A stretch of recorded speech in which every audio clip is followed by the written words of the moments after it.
Bismillahirrahmanirrahim. Assalamualaikum warahmatullahi wabarakatuh.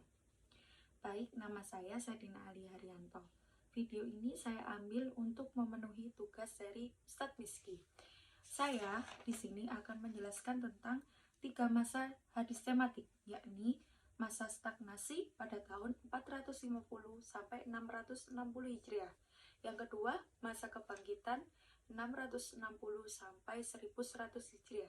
Dan yang terakhir, masa kemunduran dan perumusan keilmuan hadis tematik, yakni pada tahun 1100 Hijriah sampai 1400 Hijriah.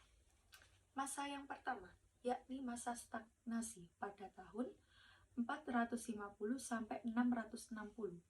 Pada masa ini, hadis tematik itu cenderung bersifat repetitif terkait tema. Yang kedua, aktivitas kajian hadis tematik sebagian besar hanya berupa peniruan atau pengembangan karya-karya yang telah ada terdahulu. Kemudian yang terakhir, ciri yang terakhir adalah kurang inovasi atau tidak menarik dalam segi tema. Kemudian tema yang diusung dalam hadis tematik pada tahun ini terbagi menjadi 3, yakni tema hadis hukum, hadis tematipun nabawi, dan hadis tentang keutamaan, larangan, dan anjuran. Contoh dari hadis tema hukum karya yang dikarang oleh Al-Is-ad-Din Ibnu Abdussalam.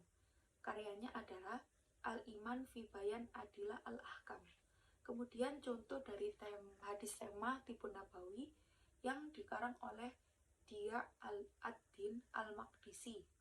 Karyanya yang bernama Kitab At-Tibun An-Nabawi. Dan yang terakhir, contoh dari hadis tentang keutamaan, larangan, dan anjuran. Pengarangnya ialah Ibnu Al-Jauzi, karyanya adalah Al-Mawa'is An-Nabawiyah. Yang kedua, yakni masa kebangkitan, bermula dari tahun 660 sampai 1100 Hijriah. Ciri-ciri hadis tematik pada masa ini yakni banyak karya besar dalam bidang hadis kembali menggelora atau banyak bermunculan. Kemudian yang kedua, para pakar banyak yang menulis karya-karya penting. Yang ketiga, hadis tematik lebih bersifat inovatif atau menarik dan banyak tema-tema yang diusung. Kemudian yang terakhir, pada masa ini para tokoh relatif produktif. Bahkan satu toko itu melahirkan banyak karya, lebih dari satu.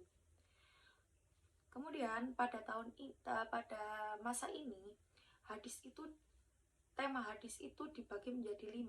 Yang pertama hadis hukum, yang kedua doa dan zikir, yang ketiga keutamaan-keutamaan, yang keempat anjuran atau larangan, dan yang terakhir tanda-tanda hari kiamat.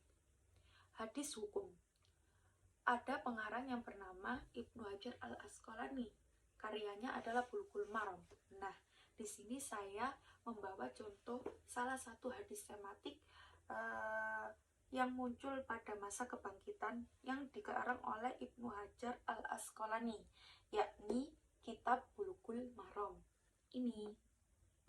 Kemudian masa terakhir, yakni masa kemunduran hadis atau yang bisa dibilang kemunduran dan perumusan keilmuan hadis tematik, yakni pada tahun 1100 Hijriah sampai 1400 Hijriah.